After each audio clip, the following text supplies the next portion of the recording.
happy to welcome back our president at WDO, Srinivasan, who will introduce our final speaker of the day, of the night. And so Srini, please join me to welcome our final speaker. Thanks, Natalie. So, can you guys hear me?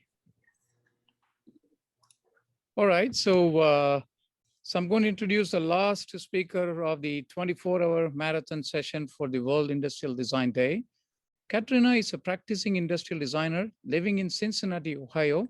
She designs medical devices and consumer goods for Kaleidoscope Innovation. Oh, okay, done. She is the current chair of the Cincinnati chapter of the Industrial Designers Society of America and moderates the Advanced Design Discord in her free time. Caterina holds a BS in Industrial Design with a minor art history from the Ohio State University. I'm very happy to have you here, Caterina. The floor is yours. Wonderful. Thank you so much for the introduction. Hopefully you can hear me all right. Yes. Excellent. All right. Well, I will go ahead and share my screen and kick things off. First of all, I am so excited for the chance to come speak with you today a little bit about design allyship. So I will give a little bit more background to my introduction. Like Srini said, I'm a practicing industrial designer working at Kaleidoscope Innovation in Cincinnati, and I'll go ahead and follow a great cue from Brian and acknowledge that Cincinnati is built on the land of the Shawnee and Miami tribes. In this role, I create, intuitive, desirable solutions for med and consumer goods. But in my free time, I volunteer as an activist and organizer, working for the Industrial Designers Society of America and working with an organization that I co-created to help improve the condition of marginalized designers of all backgrounds in the industry. So I'll start off by framing a little bit about this conversation on how this organization started with a conversation on gender. So I was under the general impression until maybe about last year that while things had room to improve, they were generally better than they used to be, right? We understood that the industry had a ways to go in terms of including women in conversation spaces and leadership opportunities, but that, we had made much progress since the generations before, where women had really not had any seat at the table. My own graduating class was 50-50, but I knew after a couple of years of working in the industry that things were still pretty male dominated. And then in December of 2020, T. Chang posted this carousel on Yanko Design's Instagram page. And this included some data published by the Design Council in 2018, which provided one of the first concrete pieces of data that we get on the gender breakdown in product and industrial design. And this number is a really shocking 95% male.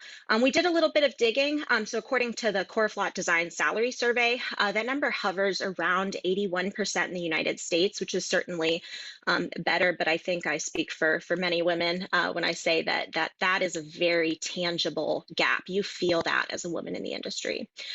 So this post garnered really significant attention, thousands of comments worth of conversation.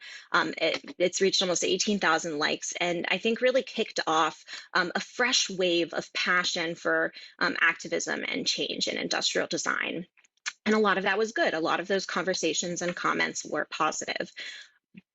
However, a lot of them were deeply troubling to read. Not all of it was good. And comments saying, it's a man's world, just get good. It's, men have been on top for so long, why change that? Women aren't trying hard enough, they're not working hard enough, they don't have a place. And comments like this say an awful lot about the kind of attitude and language that people perceive as acceptable. I think a lot of women were shocked out of this complacency of thinking that things were better. It turns out that we are stuck decades in the past. And one of the main problems that we run into in the practicality of the situation is one of retention. We know that design programs are about equal in participation by gender. If you look at the top 10 design schools, for example, But that 30% attrition rate should really frighten you, because in just a couple of years, women are dropping out of the industry at really high rates. We lack a lot of concrete data to relate the gravity of this impact. I know there's some really wonderful researchers who are working on collecting that kind of data right now, but it is undeniable that we can see the impact of this inequity in our studios and in our lives, and it is clear that there is so much work left to do. So there's a lot of work to do, but who's going to do it, right? Why me? Why you? We have a responsibility as people who have privilege to use that privilege to stand up, take these opportunities to speak, to create resources, and to do the labor, of uplifting the folks who may not have all of the opportunities that we do. So, I had been really shocked out of complacency, I think, by this, reading this data. I'd been attending events and conferences. I had been listening and absorbing, considering the role of women in the industry, but what I wasn't doing was acting. Realizing how far we still had to go was a final impetus to move from listening in to actual solidarity and action. And so this work goes beyond gender and encompasses really all forms of marginalization, oppression, and inequality, whether that's for race, class, gender, sexuality, ability. All of those different intersecting identities are part of the experiences of women and the experiences of all marginalized folks in the industry. So I'll encourage you to use events like this conference as inspiration to act on those beliefs and to follow up with real engagement. And I did that by actually reaching out to T herself, who many of you may know as a trailblazer in the industry and an icon for women in design. So I had worked with her previously on some other events, and we reached out and we started chatting a little bit about what we were seeing in these conversations on that Instagram post. And we really saw a great need for some resources to be created, and we saw ourselves as folks with the time, the energy, and the opportunity to create those resources. So we teamed up and began putting together a series of resources and events aimed at improving allyship, specifically as a way to uplift folks across the industry. So it's really surface level assessment. What is allyship? I want to take a moment to define it so that we don't jump into any assumptions. So allyship is an ongoing practice of solidarity and partnership practiced by somebody who is in a position of power or privilege. And I want to emphasize that allyship is never finished. It isn't a label or an identity that one should apply to yourself. Allyship is a doing word. It's the everyday work of making space for our colleagues who suffer injustice. And it's about creating a space where everyone can flourish. As designers, we should be especially practiced at envisioning and enacting our own futures. I firmly believe that our powers and talents and skills that we use every day in our practice can be used to create the kind of systematic change in our studios and through the spaces that we hold for those around us.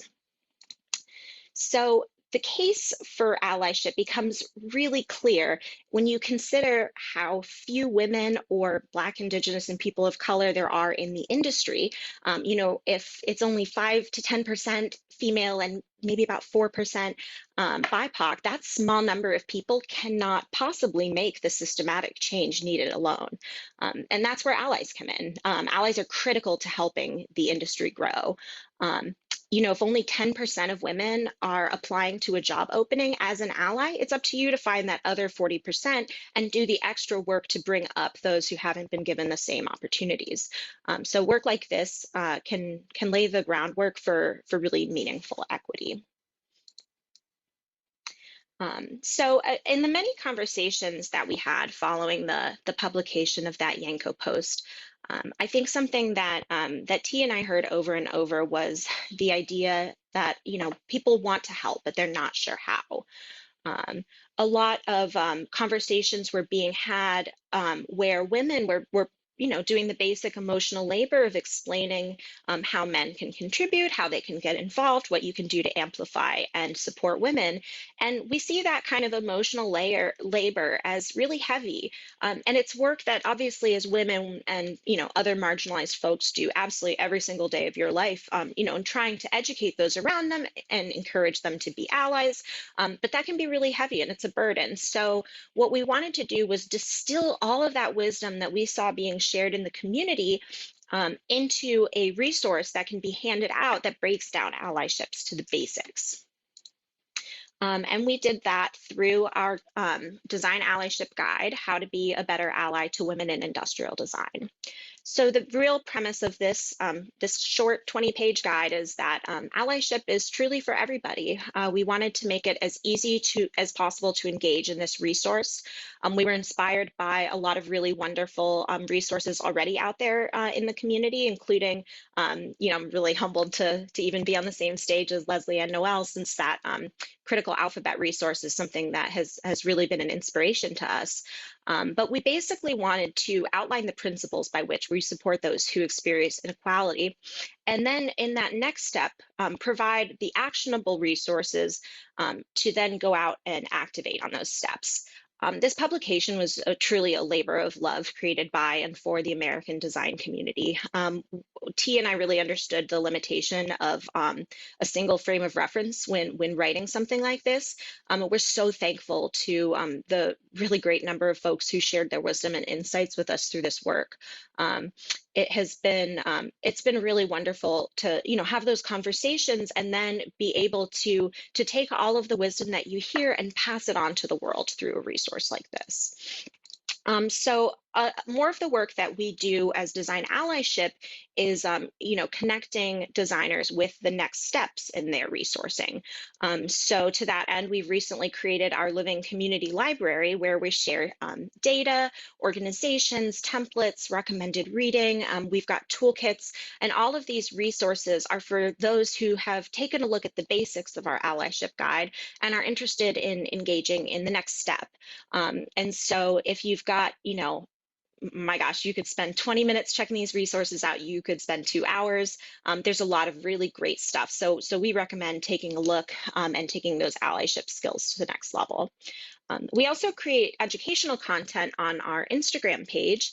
The goal is to engage future design allies and dig a little bit deeper into some of the premises of the guide. Obviously, a 20-page easy to digest guide isn't going to be able to break down all the nuances of intersectionality and identity, for example. So we use this educational content as the opportunity to explore these different themes, as well as bringing on other design allies to share their perspectives and voices. Part of our work is to amplify those designers and to create a platform to give them the opportunity to speak to their own experiences. And so this has been a really excellent way to connect with the community. So feel free to check us out on Instagram. So I've told you a little bit about design allyship, and so now I'm going to jump into the actionable half of this presentation because couldn't leave you without a few takeaways and tips. So here at Design Allyship, we love a good framework. I am a firm believer that planning ahead helps you better advocate for your beliefs in a situation.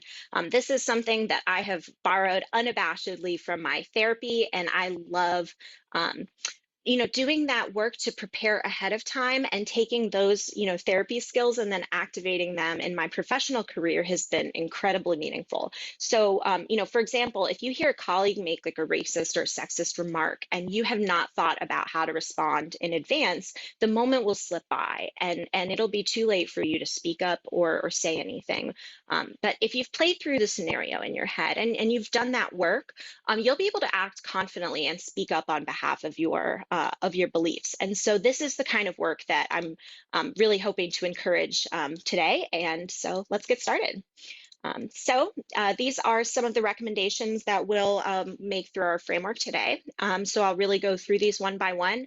And each of these steps can be practiced on an individual level, or if you have the privilege and power, access to either hiring institutions, if you have access to platforms or publications, I would really recommend that you step up your allyship to impact on a more systemic level. But you can have an impact, however big or small. So our first recommendation is not to overthink it. If you have been waiting around for a sign to activate on your allyship, this is it. This is the kick in the butt you've been waiting for. So your homework today is to go out and basically do an active allyship. If you have been taking, considering signing up for that mentorship program, pull the trigger. Find someone to sponsor at work. Seek out a panel of diverse candidates for your next hire or for your next panel. Whatever it is and whatever that impact is, take action and, actually go out there and make an impact. Don't fall prey to analysis paralysis. It can be all too easy to get wrapped up in the theory and not actually go out and then practice what you've learned. To that point, giving back to the communities that have helped you can be a meaningful way to invest in those that need it. Donate your time to mentor students who may need extra help, and this isn't to say like go out and find a young woman or a person of color to mentor just because of their demographic. This might be next time you're in a class critique, find the student who looks like maybe they didn't have the resources to do their project justice, or maybe they didn't get the internship and they're a little bit behind their classmates. They may lack resources, access, whatever that might be. Amplifying underrepresented or under-resourced designers like that can be a really meaningful act of empathy and kindness that can not just have that individual impact, but also a systematic impact. Mentorship is a really, really powerful way to invest in the future of design and to change the system from the inside out. In a small company in particular, every hire matters. So if you can invest in, young designers and help them get their careers off the ground, they're more likely to stay engaged in the industry and not drop out. Our next tip is to build inclusivity in thought and action. Using really careful and inclusive language and modeling that in your communities can really help build that system of support. So, as a queer woman, I see the importance of this tip every day in my own spaces and communities. When I was interviewing at Kaleidoscope, in that interview, my boss was talking about his non-binary kid, and he respected their pronouns in our conversation. And that signaled to me that this was a place that I could safely be out and bring my whole self. It wasn't somewhere that I needed to hide. And that was, a non-significant part of what made me, decide to come there. So similarly, you can signal this kind of support and welcome through the considerations that you show your colleagues. Demonstrate that you've thought about their experiences and go out of your way to accommodate them. If you have a colleague with a disability, make sure that they have the accommodations that they need if you're going out as a group. If you have somebody with, different pronouns, if you need to help a colleague practice to make sure that they're respecting that coworker's pronouns, step in and say, hey, I noticed you were having trouble with so-and-so's pronouns. Do you want to walk through that? Anything like that, and then modeling those behaviors in your communities can have a really big impact. Our penultimate tip is to check your assumptions. So everybody has bias. It's a natural snap judgment that we make. It's evolutionarily programmed into us, but that doesn't mean we have to act on them. Everybody has biases, and it comes in so many different forms, from the deeply socially problematic to the mundane. It's the same reason we use white prototypes when testing and evaluating form. Some users might be biased against the color red for no real reason. But these snap judgments that we make don't need to be brought into action. When you notice yourself acting on a bias, evaluate if it aligns with your beliefs. Say, I notice that I'm only hiring, white male interns, for example. I'll take a look at that bias and say, I actually don't think that aligns with my beliefs. I really would prefer to have a more diverse program. So then you go out of your way to counteract it with thought and action. So say, okay, I'm going to make sure that I don't follow that bias inadvertently in the future. And I'm going to go out of my way to recruit a more diverse group of designers for the future. So basically evaluating if your actions align with your beliefs, and if they don't, act accordingly.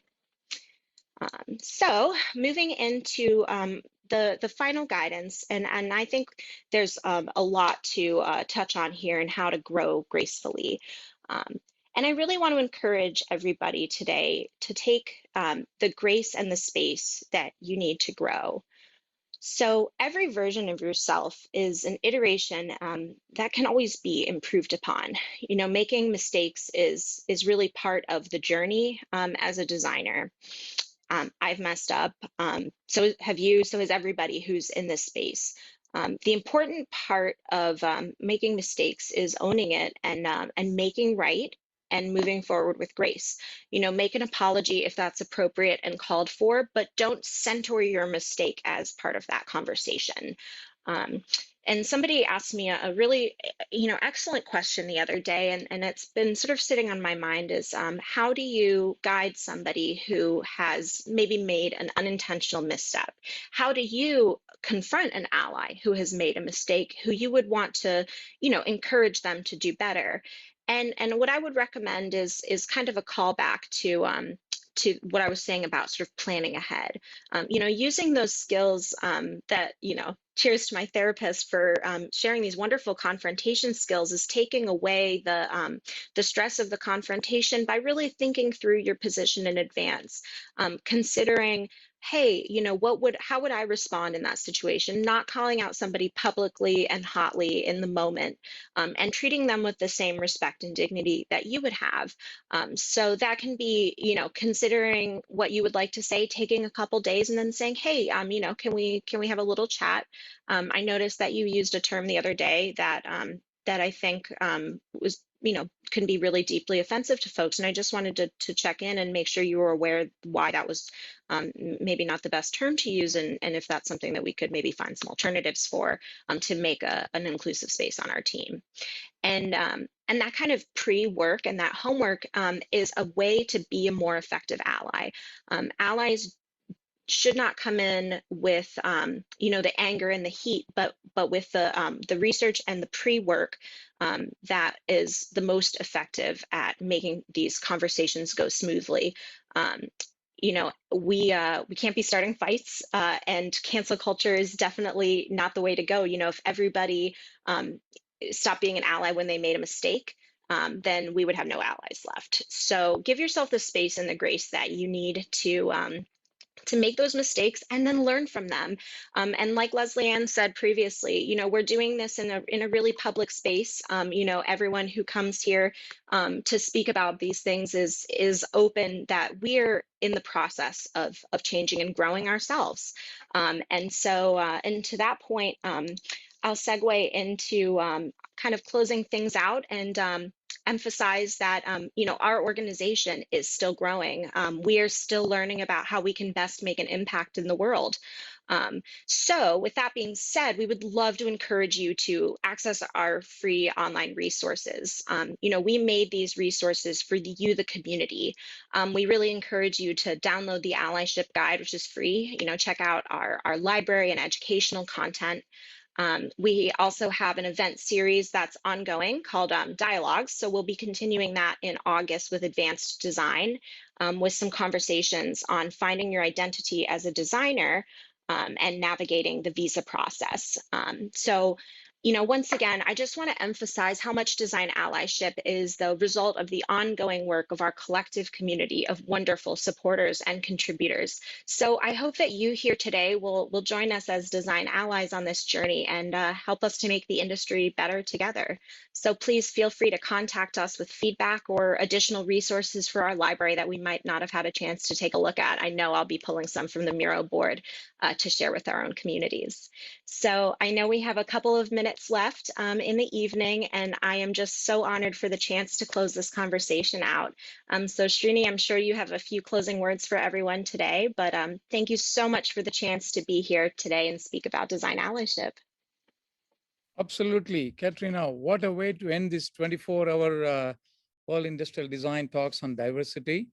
And I'm also super thrilled to learn, how you are brought the allyship and also mentioned about cultivating the habit to be inclusive in your approach. And also the main form of, accepting your mistakes. All of us are human. We make mistakes all along. So I think it's a good thing to be graceful and then, move forward. And the bias, I like the bias part because all of us have, oh, I don't like this, without even thinking, even in our design lives, we always say like, Yeah. hey, I don't like this, I know that customer won't like it. Why do you say that? You don't even know. So I think it's important for us to cut through all these biases and barriers. And I'm so happy that, you brought those points very eloquently in today's session. So I have a couple of questions for you. The first one is, if there is one habit or practice an ally can change today, what would that be? I think that's a really great question. I think I would encourage everybody to do their research and to go out and kind of build that foundation and understand the basic knowledge that you need to be a successful ally. I think it's really easy to go out there with good intentions and not know the context and the work that has already been done. Even the work of creating the Allyship Guide is built upon resources created by communities of color fighting police brutality, for example. There are so many, not just academic, but practical activist frameworks that exist already in the world. So go out and learn that history, learn those frameworks, do that research ahead of time, because I think that that really will kind of drive towards more effective allyship, because you can back up what you're saying. People will constantly be asking you for, well, what's your source on that? Do you have data? What's your data look like? Why isn't your sample size bigger? So if you have all of that stuff ready and, you've done that sort of pre-work, you can be really effective at, those sorts of, standing up for those beliefs. Thank you so much. The next question I have for you is, how do you course correct the well-intentioned? Yeah, I think this is something that comes with, that growing gracefully. And I think honestly, you can do folks a real honor by giving them the out of assuming that they did not intend harm. And this is a really effective way to kind of divert a potential conflict. So, for example, you can say something like, "Hey, I know you didn't mean to say that, and that really had a hurtful impact. I'm sure you would never, use a term like that maliciously." And just by making the assumption that the person that you're gently course correcting didn't intend harm can help them kind of gracefully back and say, "Oh, yes, of course. Yeah, I would definitely not intend to hurt somebody." And just giving them the assumption, not trying to jump on folks or catch them in errors, but maybe quietly and privately reminding them there's maybe a more appropriate way to deal with things. Again, just giving them the kind of grace. If I made a mistake, I know that I would handle it a lot better if somebody came to me, in a calm headspace and said, "Hey, let's talk. That wasn't quite right," versus say calling somebody out in a public forum. It immediately kicks up your defenses. So I think handling that kind of stuff, carefully and thoughtfully can have really, really big impacts. Thank you. Are you a psychologist by any chance? No, but I think I need to give my therapist, Maria, a huge shout I out know. because So she's that's so good. So wise. one last question. Thank you again for wonderfully answering those two questions. And one last question. Do we need to be a designer to join the allyship? Oh, that's a great question. I don't think so. I mean, I think designers have a unique opportunity to make systematic change through our work, but allyship can be really meaningful on an interpersonal level. You do not need to be a practicing designer to be an empathetic, inclusive human being. So yes, I highly encourage, sharing these resources with folks who may be even outside of the design community. Allies come in all sorts of shapes and sizes. These resources were created within the context of design, but we cite many allyship resources in our work that were created for different contexts. So we definitely encourage checking out, the citations in the Allyship Guide for some of the tools that we referenced from protest communities to help build that work.